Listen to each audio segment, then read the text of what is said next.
କହିବାର ମୋ ଉଦ୍ଦେଶ୍ୟ ଏଟା ଖଣ୍ଡରୀ ମେଳା ବହୁତ ବହୁତ ଦୂରରୁ ଲୋକ ଆସନ୍ତି ଦୂର ଲୋକ ଆସନ୍ତି ହେଲେ ଇଏ ଗୋଟେ ରଙ୍ଗମଞ୍ଚ ରଙ୍ଗମଠି ନହେଲେ ଯାତ୍ରା କଳାକାର କେବେ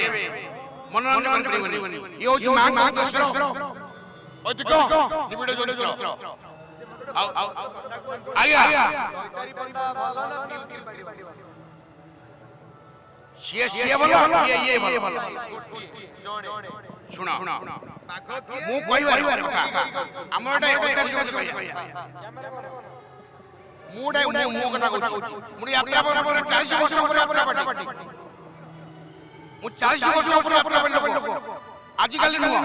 ମୋ କଥା ମୁଁ କାହା କଥା କହୁନି ମୋ କଥା ମୁଁ 40 ବର୍ଷ ପରେ ଯାତ୍ରା ପାର୍ଟି ହେଇଗଲା କିନ୍ତୁ ଯାତ୍ରା କଥା ଯୋଉମାନେ କହନ୍ତି ଇଏ ରହିପାରିନି ଅମୁକ ଦୁନିଆ ପରେ କଥା କହନ୍ତି ଧରେ ଏସବୁ କାନ୍ଦ ପଡ଼ି କରି ଆଉ ଯୋଉମାନେ ଅକ୍ଷୟପତି ଯାତ୍ରା ସୁରକ୍ଷିତ କଳାକାର ହେଲେ ମନଟା ହଉଛି ବଡ଼ ଯାତ୍ରାରେ ବହୁତ ଯାତ୍ରା ମୁଁ କହୁଛି ମୋ କଥା ମୁଁ କହୁଛି ନାଇଁ